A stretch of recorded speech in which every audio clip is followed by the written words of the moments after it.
Hello folks, this is Aditya from InspiredToRise.com, and today we have the Xiaomi's Mi Max smartphone here with us for a hands-on review of the same. So guys, without wasting much time, let's begin.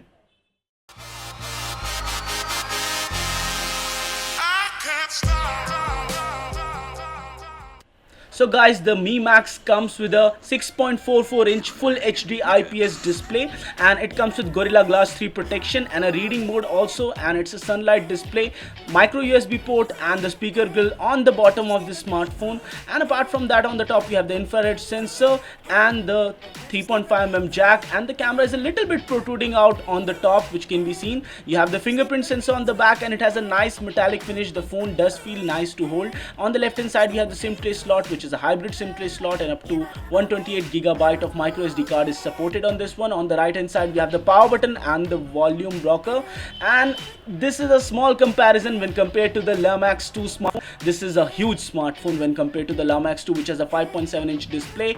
On the top we have the proximity sensor and the front camera, which are properly aligned. It has a 2.5D glass, which looks and feels quite premium, and this smartphone is quite thin also, only 7.5mm, and this can be seen over here. It is curved from both the sides, from the behind as well as from the front, and this curve does look really good. Now let's head over to the settings menu and see what is powering this smartphone. It comes with a Qualcomm Snapdragon 650 chip, 3GB of LPDDR3 RAM, 32GB of internal storage, and right now the Mi Max is running on MIUI 7 based on Marshmallow. It would soon get the update to MIUI 8, and that would be something different for this one, and MIUI 8 would be available for other smartphones also. RAM management seemed okay on this one, but when the MIUI 8 update comes, only we will get to know that in detail. The fingerprint sensor is quite good, and it unlocks very fastly. It has data encrypted at the chip level for security, and it also supports other features like child mode, etc.,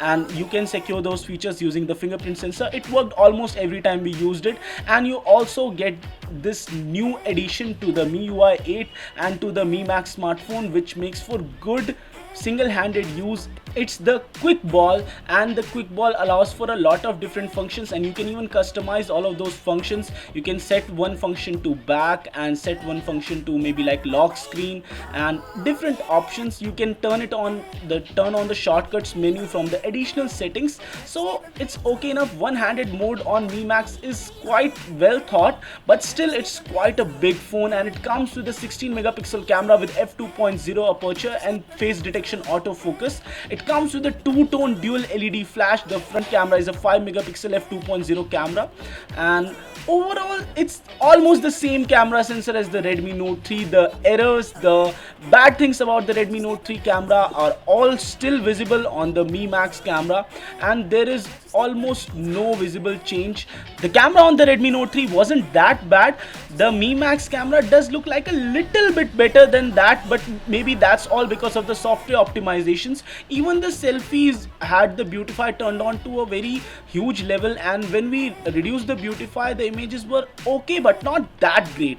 And as you can see, the ability to adjust between different exposure areas is not that great, so that's something of a con, but still it had decent level of sharpness and saturation, which is something we expect from every Xiaomi camera. The device scored 59.9 frames per second on the Retina Mark 2 benchmark. Sadly enough, we didn't have time to check out other benchmarks. It comes with a high capacity battery of 4850 mAh, and Xiaomi guys claim that this is the longest running battery life smartphone. We will test this claim when we get this phone for long period of usage, and overall it does feel like a big phone, but still nicely designed big phone. It's quite big in hand, and though there are people who would love this smartphone, and I personally feel that it's a decent smartphone for maybe like playing video games, watching video content, and a lot of stuff like that. But still, if you just keep it in mind that it's quite a big phone, it does fit in the pocket also very easily,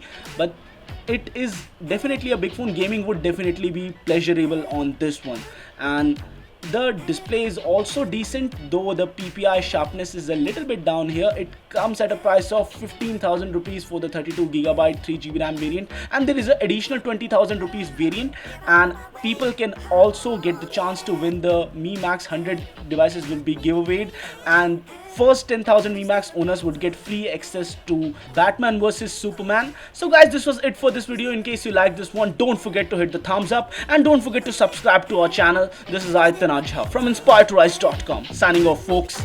Stay inspired to rise.